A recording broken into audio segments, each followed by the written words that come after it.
ధన్యవాదాలు అధ్యక్ష. 317 జీవో చాలామంది ఉద్యోగులను ఆందోళనకు మనోవేదనకు గురి చేసింది అధ్యక్ష.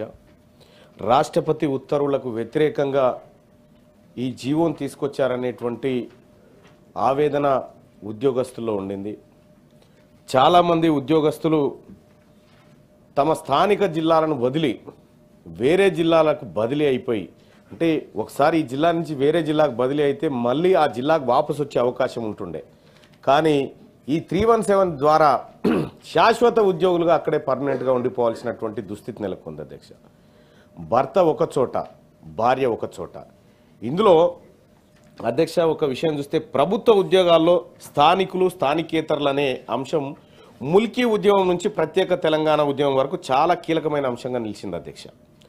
ఇదే అంశం ఇప్పుడు తెలంగాణ రాష్ట్రంలో మరోసారి ఉద్యోగుల్లో ఆందోళన గురి చేస్తూ ఉంది. ఇంకా సమస్య ఎక్కడేసిన గొంగడు అక్కడ లెక్కనే ఉంది.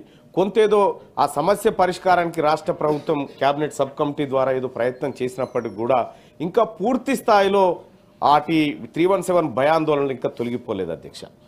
2018 సంవత్సరంలో ప్రభుత్వం ఉద్యోగాల కేటాయింపులో అప్పటి రాష్ట్ర ప్రభుత్వం కొత్త జోనల్ వ్యవస్థను ప్రవేశపెట్టింది. రాష్ట్ర విభజనకు ముందు వరకు తెలంగాణలో మొత్తం 10 జిల్లాలు జోన్ 5 జోన్ 6 కింద ఉండేటి అధ్యక్ష. ఆ తర్వాత 33 జిల్లాలు ఏర్పాటు చేసిన తర్వాత 7 జోన్లు 2 మల్టీ జోన్లు చేసింది అధ్యక్ష. ఈ పునర్వ్యవస్థీకరించిన తర్వాత కొత్త జోన్ల వ్యవస్థ అమల్లోకి రావడంతో కొత్త జిల్లాలకు కొత్త జోన్లకు మల్టీ జోన్లకు ఉద్యోగాలను సర్దుబాటు చేసుకోవడానికి 317 జీవో తీసుకొస్తే అది ఉద్యోగులకు ఆప్షన్ కూడా ఇచ్చారు అధ్యక్ష. ఇచ్చిన తర్వాత ఇక అసలు సమస్యలు స్టార్ట్ అయినాయి అధ్యక్ష. డిమాండ్ ఉన్న ప్రాంతంలో ఖాళీలు నిండిపోయినాయి. సీనియారిటీ తక్కువగా ఉన్న వాళ్ళకు మాత్రం ఆ ప్రాంతంలో అవకాశం దొరకకుండా పోయింది అధ్యక్ష. వాళ్ళ స్థానికంగా సొంత జిల్లా అయినప్పటికీ కూడా వాళ్ళకు ఆ పోస్టింగ్ లభించలేదు అధ్యక్ష. ఇక ఇదిగాక నీటిపారుదల శాఖ అధ్యక్ష, ఆ ఉద్యోగులకు ఆ శాఖ పునర్వ్యవస్థీకరణ జరిగిందని కనీసం ఉద్యోగుల దగ్గర ఆప్షన్ కూడా లేదు అధ్యక్ష. నీటిపారుదల శాఖకు సంబంధించినటువంటి అంశం. ఇక ఉద్యోగులను స్థానికత కూడా చూడకుండా వాళ్ళని ఇతర జిల్లాల్లో కేటాయించారు. కానీ స్థానికత ఆధారంగా జరగలేదు. కేవలం ఉమ్మడి జిల్లా సీనియారిటీ ఆధారంగా ఉద్యోగుల సర్దుబాటు చేశారు అధ్యక్ష. అది ఎట్లా పడితే అట్లా చేసుకుంటూ పోయారు అధ్యక్ష. గతంలో మరి ఆ ప్రభుత్వానికి ఎవరు సూచన చేసిరో ఎవరు ఏం చెప్పిరో కానీ 317 ఒక తెలంగాణ ఉద్యమాన్ని తలపించే విధంగా ఉద్యోగుల్లో తయారైపోయింది అధ్యక్ష. ఇప్పటికి కూడా ఆ పరిస్థితులు ఉన్నాయి. దీనివల్ల ఈ నీటిపారుదల శాఖలో జూనియర్లు అందరూ స్థానికేతర జిల్లాలకు బదిలీ అయిపోయినారు అధ్యక్ష. ఇది కాకుండా మహబూబాబాద్ జిల్లాలో పనిచేస్తున్న ఒక టీచర్ వాళ్ళ భర్త వికారాబాద్ జిల్లాలో పనిచేస్తున్నారు అధ్యక్ష. ఆ టీచరు స్పౌస్ కేటగిరీలో ట్రాన్స్ఫర్కి పెట్టుకుంటే డైరెక్టర్ ఆఫ్ స్కూల్ ఎడ్యుకేషన్ అధికారులు అంతర్జిల్లా ఉపాధ్యాయులు మీకు 317 జీవో వర్తించదని చెప్పి భార్య అక్కడే భర్త ఇక్కడే అధ్యక్ష. ఇదొకటి.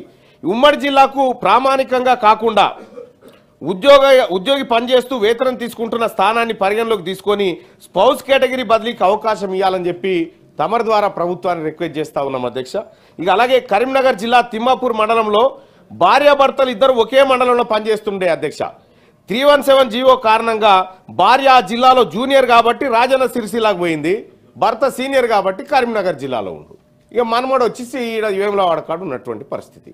అంటే భార్యాభర్తలని ఇట్లా కుటుంబాలను కూడా అనేక రకాలైనటువంటి ఇబ్బందులకు గురి చేసింది అధ్యక్ష 317 జీవో.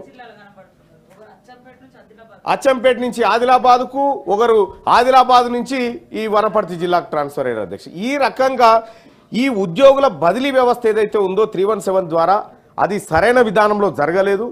సో గత ప్రభుత్వం చేపట్టినటువంటి ఈ పొరపాటును ప్రస్తుత ప్రభుత్వం సరిచేసే అవకాశం ఎంతవరకు ఉంది, ఎప్పటిలోగా చేస్తారు, అసలు 317 బాధితులకు ఈ రాష్ట్ర ప్రభుత్వం ఇవ్వబోతున్న భరోసా ఏందనేది తమ ద్వారా నేను ఈ ప్రభుత్వం ఉంది. కోదండరామ్ రెడ్డి గారు.